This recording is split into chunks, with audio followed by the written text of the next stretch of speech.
Քանի որ խոսք գնաց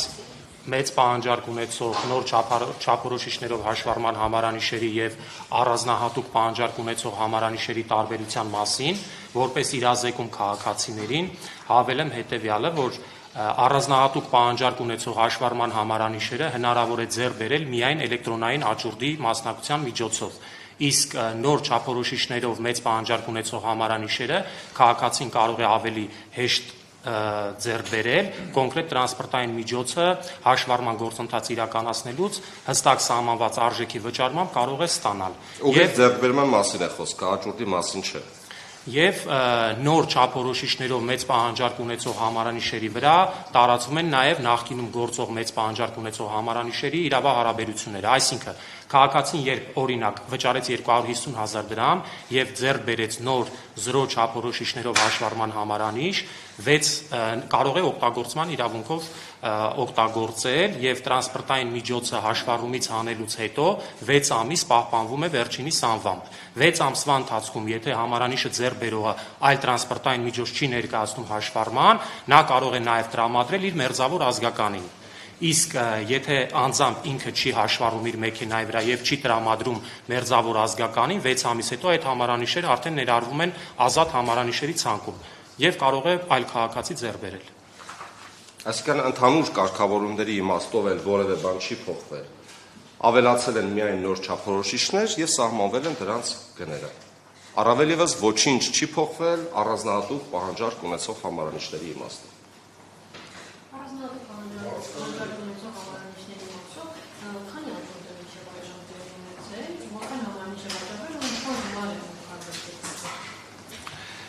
Առանձնահատուկ պահանջարկ ունեցող համարանիշերի էլեկտրոնային աճուրդով տրամադրման գործընթացը գործում է 2024 թվականի փետրվարի 1-ից, մինչ օրս օտարվել է թվով 49 առանձնահատուկ պահանջարկ ունեցող հաշվառման համարանիշ եւ դրանց արդյունքում գոյացել է 892 միլիոն դրամ։ Որն ուղղվում է պետական բյուջե բնականաբար։ Եթե ձեզ հետաքրքիր է, նաև նոր չափորոշիչներով համարանիշերի վերլուծություն ենք անցկացրել, այո, նոր չափորոշիչներով մեծ պահանջարկ ունեցող համարանիշերը ընդամենը 3 օր են տրամադրվել կառավարության որոշումը ուժի մեջ մտնելուց հետո եւ 3 օրվա ընթացքում տրամադրվել է 224 հաշվառման համարանիշ, որի արդյունքում գոյացել է 234 միլիոն 400,000 դրամ։ Ավելի շատ ընդունելի է քաղաքացիների կողմից եւ ավելի շատ վաճառվել է 600,000 դրամ արժողությամբ համարները։ 224-ից 165 հատ 600,000 դրամանոց համարանիշ է ուտարվել։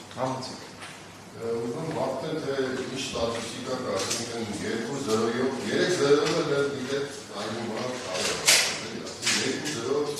664, մեծ պահանջարկ ունեցող չի, Ոնը մի քիչ դիվերսիա դուք շրջանակ կասեն, դες կանալ է դերակը, այդ կարգի համանել է մանավանդ տարանել ու իշել է կա, չկում վերլուծություն օրինական վրա որոշվել է րանքել է կա։ Իսկ ինչու դուք դա չեք համարում մեծ պահանջարկ ունեցող։ Որովհետև լավ չի նայում, 2-0-664 Չէ, ես կարծում եմ կան նաև մարդիկ, որոնք ձեր պես չեն մտածում, իհարկե դա շատ սուբյեկտիվ է երևի թե նաև ձեր կարծիքը, բայց այնուամենայնիվ 0 մի կողմում 0-ների առկայությունը արդեն իսկ համարանիշի արժեքը բարձրացնում է։ Սա պետք է նկատի ունենալ։ Առավել ևս 3 թվից 2-ը ձեր վերած օրինակում կրկնվում է։ Դուք առնվազն 2 հատկանիշ ասացիք, որոնց ուժով կարելի է դա դիտարկել մեծ պահանջարկ ունեցող։ Մի կողմում 2-0, մյուս կողմի 3 թվերից 2-ը կրկնվող են։ Դա արդեն իսկ համարանիշը դարձնում է ոչ սովորական։ Եկեք այդպես ձևակերպենք։ Իսկ եթե չեն համարում, համենայն դեպս գործընկերս նշեց